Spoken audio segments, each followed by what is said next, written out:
दोस्तों हमारी हमेशा से कोशिश रहती है कि आपके लिए बेस्ट से बेस्ट इन्फॉर्मेशन लेके आए। पिछले वीडियो में जो हम इन्फॉर्मेशन लाते हैं, हम कोशिश करते हैं कि उससे बेस्ट इन्फॉर्मेशन आपके सामने नेक्स्ट वीडियो में लाई जाए। इसलिए हम बहुत सारी रिसर्च करते हैं, काफ़ी मार्केट घूमते हैं, काफ़ी जगह लोगों को देखते हैं कोई काम करते हुए, तब हम आपके सामने ऐसा बिजनेस आइडिया लेके आते हैं जो आपकी अनएम्प्लॉयमेंट की प्रॉब्लम को दूर कर सके। क्योंकि अगर आप हमारे किसी वीडियो के ऊपर टाइम स्पेंड कर रहे हो तो आपको कुछ वैल्यू ही मिले। हम कभी भी कॉम्प्रोमाइज़ नहीं करते अपनी क्वालिटी के साथ, अपने कंटेंट के साथ हमेशा बेस्ट लाने की कोशिश करते हैं। क्योंकि अगर आप हमारे लिए टाइम खर्च कर रहे हो तो हमारा ही फ़र्ज़ बनता है कि हम आपको बेस्ट ही देके जाएं। तो इस वीडियो में 6 ऐसे यूनिक बिजनेस आइडिया लेके आए हैं जो आप घर से शुरू कर सकते हो, स्मॉल स्केल से भी शुरू कर सकते हो, बिग स्केल से भी शुरू कर सकते हो और अच्छी इनकम कमा सकते हो, अनएम्प्लॉयमेंट की प्रॉब्लम को दूर कर सकते हो। तो चलिए फिर इस वीडियो में हम ऐसे 6 बिजनेस आइडिया के बारे में बात करते हैं। और अगर आपको बिजनेस आइडिया अच्छे लगे तो don't forget to click like and also subscribe our channel and click the bell icon. Share भी करना अगर आपके आसपास कोई दोस्त है जिसको ऐसी ज़रूरत हो। देखिए, ऐसा हम नहीं कहते कि हमारे सारे बिजनेस आइडिया एकदम से ट्रांसफॉर्मेशन ला देंगे, आपको बहुत बेनिफिट देके जाएंगे, लेकिन ये नहीं पता ना इनमें से कौन सा एक आइडिया आपके लिए वैल्यूएबल हो सकता है आप पहला आइडिया छोड़ दो कि ये अच्छा नहीं है, दूसरा आइडिया भी आपको अच्छा लगे, लेकिन हो सकता है कि लास्ट वाला आइडिया आपके लिए अच्छा हो। क्योंकि कोई एक आइडिया किसी की भी लाइफ बदल सकता है, ये गारंटी है। तो पता नहीं वो आइडिया कौन सा होगा, इसलिए वीडियो को पूरा देख लिया करो, कोई ज़्यादा टाइम लगता नहीं, टाइम हम आपका ख़राब नहीं करेंगे। तो चलिए फिर वीडियो शुरू करते हैं, लेकिन उससे पहले सब्सक्राइब, लाइक एंड शेयर। पहला बिजनेस आइडिया बाइसिकल रेंटल का। दोस्तों, साइकिल एक ऐसी चीज़ है जो अमीर भी चलाता है, गरीब भी चलाता है। गरीब तो रोजी रोटी के लिए चलाता है और अमीर खुद को फिट रखने के लिए चलाता है। तो साइकिल तो लगभग हर किसी की ज़रूरत है और मॉडर्न एरा के अंदर तो ये ट्रेंड भी बनता जा रहा है साइकिल चलाने का। यार बड़ी बड़ी सेलिब्रिटी साइकिल चलाती हैं, इससे किसी की शान कम नहीं होती बल्कि हेल्थ फिट रहता है। तो ये एक बिजनेस बन सकता है। मैं एक मोबाइल ऐप देख रहा था, शायद 3-4 जो कॉलेज स्टूडेंट थे उन्होंने मिलकर बनाई थी, मुझे नाम उसका याद नहीं आ रहा। वो सिर्फ क्या करते थे, बाइसिकल रेंट पे देते थे। देखिए क्या होता है कि जो मजदूर आदमी होता है उसको हो सकता है कभी कभार साइकिल की ज़रूरत हो तो उसके लिए उतने पैसे उसके पास ना हो कि एक साइकिल खरीद सके, तो वो क्या करता है, किराए पे ले लेता है। या अमीर भी कई बार क्या करते हैं कि कुछ टाइम के लिए साइकिल चाहिए तो वो किराए पे भी ले लेते हैं, अपने घर में कौन स्टोर करके रखेगा। या फिर क्या होता है, अगर आपके घर के आसपास कोई ट्रेनिंग सेंटर है, कोई ऐसी ऑर्गेनाइजेशन है जहाँ पे साइकिलों की ज़रूरत पड़ती है, आप वहाँ पे भी कुछ साइकिल रख सकते हो। अभी रिसेंटली मैं एक न्यूज़ देख रहा था, इधर सहारनपुर के अंदर 21 लाख की पुरानी साइकिल्स खरीदी गई हैं। तो वो किराए वगैरह पे भी जानी है, कुछ बेचनी है। तो ऐसी ना बहुत सारी जगह मैंने देखी है जहाँ पे लोग साइकिल किराए पे दे रहे हैं और वो 10-20 रुपया पर डे के हिसाब से चार्ज करते हैं। एक ही साइकिल है, बार बार उसी को किराए पे दे रहे हैं। नुकसान तो कुछ नहीं हो रहा क्योंकि एक बार साइकिल खरीदनी है, उसके बाद तो छोटा मोटा मेंटेनेंस होता है, तो वो मेंटेनेंस करते रहते हैं और इनकम कमा रहे हैं। तो बाइसिकल रेंटल का भी काम है। इसके जो मैंने मोबाइल ऐप देखी है, इसी के बेस पे कह रहा हूँ कि इसको छोटे लेवल से भी शुरू किया जा सकता है और बड़े लेवल से भी शुरू किया जा सकता है। आजकल इन्वायरमेंट कॉन्शियस काफ़ी लोग हो गए हैं, तो इन्वायरमेंट को बचाना है। बहुत सारे लोग कई बार कोशिश करते हैं कि चलो साइकिलिंग की जाए, हेल्थ को फिट रखने के लिए, इन्वायरमेंट को फिट रखने के लिए, वट एवर द रीज़न, तो वो कोशिश करते हैं। तो साइकिल रेंट पे देने का भी काम अच्छा खासा है। Second business idea voice over artist का। दोस्तों, अगर आपकी किसी भाषा के ऊपर अच्छी पकड़ है, आपकी आवाज़ अच्छी है, आपकी डायलॉग डिलीवरी अच्छी है, तो आप वॉइस ओवर आर्टिस्ट बन सकते हो। अगर आपको लगता है कि आप कैमरे के सामने जाके फेस नहीं कर सकते तो then just go on back stage और आप अपनी आवाज़ दे सकते हो किसी भी कैरेक्टर को। इसकी डिमांड टीवी सीरियल में, एडवर्टाइजमेंट में, फिल्मों में काफ़ी ज़्यादा है। और आजकल तो कई लोकल इंस्टीट्यूट भी ऐसे होंगे जहाँ पे कोई वो प्रोजेक्ट ऐसा लाता है जहाँ एक वॉइस की पीछे ज़रूरत होती है। किसी को सामने फेस नहीं दे सकते लेकिन वॉइस की ज़रूरत होती है, तो आप वहाँ पे भी वॉइस दे सकते हो। थोड़ी स्किल आपको डेवलप करनी पड़ेगी, थोड़ी ट्रेनिंग लेनी पड़ेगी, डायलॉग डिलीवरी के ऊपर काम करना पड़ेगा, लैंग्वेज के ऊपर आपकी पकड़ अच्छी होनी चाहिए। तो अगर आपको लगता है कि आपके अंदर ये टैलेंट है, आपकी आवाज़ अच्छी है, आप डिलीवरी डायलॉग की अच्छी दे सकते हो, आपको लगता है कि नहीं आपके अंदर पैशन है, तो आप वॉइस ओवर आर्टिस्ट भी बन सकते हो। इसमें भी अच्छी खासी इनकम मिलती है, लाखों रुपया किसी एक प्रोजेक्ट के लिए भी चार्ज हो जाता है, तो अच्छा ऑप्शन है। Third business idea decorative items का। पुराने ज़माने से लेकर आज तक घरों को डेकोरेट करने का तो काफ़ी ज़्यादा क्रेज़ रहा है और इसके लिए बहुत सारी चीज़ों की ज़रूरत पड़ती है। पुराने ज़माने में महल हों, घर सब सजाए जाते थे, आज भी सजाए जा रहे हैं।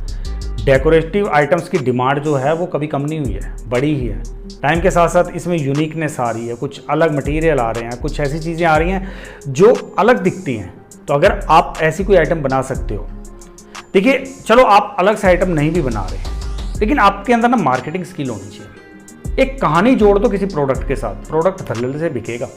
अभी देखो जैसे लाफिंग बुद्धा है, लाफिंग बुद्धा के साथ एक कहानी जोड़ दी गई कि खुशियाँ आएंगी, बरकत आएगी, ये दुख दूर करेगा, वो कहानी उसके साथ जोड़ दी गई और वो प्रोडक्ट बिक गया। ऐसे कई सारे प्रोडक्ट मैंने मार्केट के अंदर देखे हैं जिनके साथ एक कहानी जोड़ दी गई है। तो आप कोई भी डेकोरेटिव आइटम का अगर प्रोडक्ट लॉन्च करते हो तो उसके साथ एक कहानी जोड़ दो, कहानी ऐसी जो लोगों के इमोशंस के साथ कनेक्ट हो। अगर आपने ऐसी कहानी जोड़ दी तो प्रोडक्ट आपका मार्केट के अंदर चल पड़ेगा, क्योंकि डेकोरेशन तो हर कोई कर रहा है आजकल। कोई नया घर बना रहा है, कोई पुराने घर में भी सामान चेंज कर रहा है, तो जो डेकोरेटिव आइटम है ये तो बढ़ती जा रही हैं और बड़ी बड़ी कंपनियां खड़ी हो चुकी हैं इस काम के अंदर। आर्चीज वगैरह होगी या कई सारी और कंपनीज हैं, स्टार्टअप बहुत अच्छे चल रहे हैं डेकोरेटिव आइटमों में। तो आप इसको भी कंसीडर करो, क्योंकि ये छोटे लेवल से बड़े लेवल तक हर जगह चल सकता है, मार्केट काफ़ी है। फोर्थ आइडिया है एडवर्टाइजमेंट एजेंसी का। आजकल का जो टाइम है, इतना कंपटीशन है हर बिजनेस के अंदर कि खुद को सर्वाइव करना मुश्किल हो रहा है, और बिजनेस को लोगों तक पहुंचाने के लिए, लोगों को अपने बिजनेस के बारे में बताने के लिए एडवर्टाइजमेंट ही हेल्प करती है। जितनी अच्छी एडवर्टाइजमेंट होगी उतनी ही प्रोडक्ट की सेल के ऊपर फर्क पड़ता है। बड़ी से बड़ी कंपनियां, एमएनसी होगी या कोई भी बहुत बड़ा जायंट है जो इस फील्ड के अंदर, वो एडवर्टाइजमेंट की वैल्यू को समझते हैं, इसलिए उनका जो बजट होता है उसमें एक बहुत अच्छा खासा जो शेयर होता है वो मार्केटिंग के लिए होता है, और ये उसको हेल्प भी करता है। कंपनियां करोड़ों रुपए चार्ज करती हैं एक एडवर्टाइजमेंट के लिए, और जो मैन्युफैक्चर होते हैं, जो कंपनीज है वो दे भी रही हैं, क्यों? उनको पता है उसके बदले में उनको रिटर्न मिलेगा। अगर आप क्रिएटिव हो, आप नए आइडिया ला सकते हो, तो आप एडवर्टाइजमेंट एजेंसी खोल लो या किसी एजेंसी के साथ आप कनेक्ट हो जाओ, क्योंकि ये एक फील्ड ऐसा है। आज तो देखो, पहले टाइम में क्या होता था, बड़ी बड़ी कंपनियां ही ज़्यादा एडवर्टाइजमेंट के ऊपर फोकस करती थी, लेकिन आज के टाइम पे छोटे छोटे स्टार्टअप भी एडवर्टाइजमेंट के दम पे ही यूनिकॉर्न बनते जा रहे हैं। दम होना चाहिए थोड़ा बिजनेस के अंदर, बाकी उसकी मार्केटिंग, उसकी एडवर्टाइजमेंट ऐसी होनी चाहिए कि जो लोगों तक दूर दूर तक पहुंच जाए, लोगों की ज़ुबान पे चढ़ जाए। आप बहुत सारे ऐसे देखो ना एडवर्टाइजमेंट, जैसे क्या चल रहा है, फोक चल रहा है, वो फोक को ऐसा कनेक्ट कर दिया गया कि लोगों की एक रेगुलर भाषा जो यूज़ हो रही है उसी में वो ऐड हो गया। कई सारी ऐसी एडवर्टाइजमेंट आपको मिलेंगी जो लोगों की जो एक डेली रूटीन की भाषा है उसके साथ जुड़ गई है, और वो कंपनी को बेनिफिट भी दे रही है। तो अगर आप क्रिएटिव हो, आप नए नए आइडिया ला सकते हो, तो एडवर्टाइजमेंट एजेंसी खोल लो। फिफ्थ बिजनेस अपॉर्चुनिटी है लोन रिकवरी एजेंसी की। आजकल ना लोगों की जो लाइफस्टाइल है ये काफ़ी चेंज हो गई है। पहले लोग कोई चीज़ खरीदने के लिए पैसे इकट्ठे करते थे, होते थे, तब वो चीज़ खरीदते थे, अदरवाइज टाल देते थे। लेकिन अभी क्या है, लोगों के पास पेशेंस नहीं है। आज मुझे कोई अच्छी चीज़ लगी, मैं आज ही खरीदना चाहता हूँ, और उसके लिए सबसे बड़ी ऑप्शन क्या होता है, लोन। लोन लिया, उस चीज़ को खरीद लिया, और फिर प्रॉब्लम क्या आती है, बाद में लोन चुकाने के लिए पैसे नहीं होते, अब उसकी इंस्टॉलमेंट नहीं दे सकते, उसकी EMI नहीं दे सकते, तो वो फिर कंपनी क्या करती है, वो तो जिसने लोन दिया, कंपनी तो ऐसे छोड़ेगी नहीं अपने प्रोडक्ट, वो तो रिकवरी करेगी। और कंपनी के पास इतना टाइम नहीं होता कि वो खुद जाके हर जगह रिकवरी करे, तो वो क्या करती है, किसी लोन रिकवरी एजेंसी को हायर करती है। मैं इस चीज़ को प्रैक्टिकली देख चुका हूँ। मैंने तो ये देखा है, लोन रिकवरी एजेंसी जो होती है वो 20-20, 25-25 हज़ार पे आगे लोगों को हायर करती है। तो सोचो वो कंपनी कितना कमा रही है जो आगे 20-25 हज़ार किसी एम्प्लॉय को देके हायर भी कर सकती है, और एक नहीं 10-10 एम्प्लॉय हायर कर रखे हैं। तो आज के टाइम में लोन रिकवरी का काम काफ़ी बढ़ रहा है, क्योंकि लोग चीज़ तो खरीद लेते हैं, फिर पैसे नहीं होते, फिर उसकी रिकवरी करनी पड़ती है। तो अगर आप ये एजेंसी खोल लेते हो, कोई 10-12 लोगों को हायर करो, काम तो वो करेंगे, आपने सिर्फ उनको मैनेज करना है। कंपनी आपको अच्छा खासा इंसेंटिव देगी, क्योंकि लोगों की ज़रूरतें ही लोगों को कर्ज का, लोन का गुलाम बना रही हैं। तो जब तक लोगों की मेंटलिटी रहेगी, लाइफस्टाइल रहेगा, लोग कर्ज लेंगे और पे नहीं कर पाएंगे, फिर रिकवरी होगी तो एजेंसियाँ भी चलेंगी। सिक्स्थ बिजनेस आइडिया है सेकेंड हैंड बाइक्स का। महंगाई काफ़ी बढ़ चुकी है, और जैसे जैसे महंगाई बढ़ी है तो बाइक्स के रेट भी काफ़ी बढ़ गए। अब एक आम इंसान के लिए बाइक खरीदना काफ़ी मुश्किल हो गया है, क्योंकि 80,000 से 1 लाख के बीच में बाइक पड़ रही है। तो एक नॉर्मल 15-20 हज़ार रुपया कमाने वाला कैसे वो बाइक खरीदेगा? तो उसके लिए बेटर ऑप्शन होता है कि एक सेकेंड हैंड बाइक खरीद ली जाए, जिससे उसकी बचत भी हो जाएगी और उसकी ज़रूरत भी पूरी हो जाएगी। इसीलिए ये जो बिज़नेस है सेकेंड हैंड बाइक्स का, ये भी ग्रो हो रहा है। लोगों को देखा है, वो 50-60 मोटरसाइकिल खड़ी करके रखते हैं और वहाँ बेच रहे हैं। हर बाइक के ऊपर वो 2,000 से 5,000 का कमीशन कमा लेते हैं। और कई तो क्या कर रहे हैं, जैसे अभी मैंने आपको पिछले आइडिया में बताया था कि जो लोन से रिकवरी होती हैं, जो अगर किसी ने ऑटो लोन लिया है और वो उसको पे नहीं कर पाया, तो जो वहाँ से रिकवरी होगी उसको बल्क में उठा लेते हैं।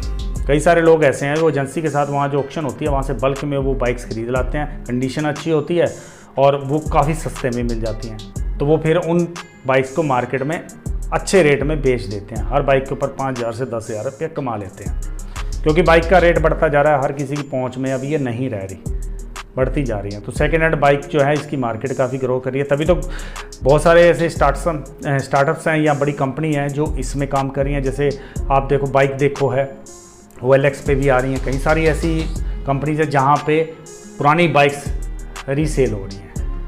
तो मार्केट इसकी भी बढ़ रही है, इसकी मार्केट में भी दम है, कमीशन भी अच्छा है। एक बार थोड़ा बहुत पैसा लगाना पड़ेगा लेकिन आपको रिटर्न ज़रूर देगा। तो दोस्तों ये 6 बिजनेस आइडिया मैं आपके सामने लेके आया हूँ जो कुछ हटके थे, कुछ यूनिक हैं, नए ज़माने के साथ बिजनेस चल रहे हैं ये। और ये बिजनेस जैसे जैसे टाइम जाएगा ये बिजनेस बढ़ेंगे, तो इनको करने में फ़ायदा है, नुकसान नहीं है। छोटे लेवल से भी शुरू कर सकते हो। और ये आइडिया में से आपको कौन सा आइडिया अच्छा लगा मुझे कमेंट करके ज़रूर बताना। वीडियो कैसा लगा लाइक कर देना, चैनल को सब्सक्राइब करना। फिर अगले वीडियो में हम कुछ नए बिजनेस आइडिया के साथ, कुछ नए कंटेंट के साथ मिलेंगे। Till then good bye.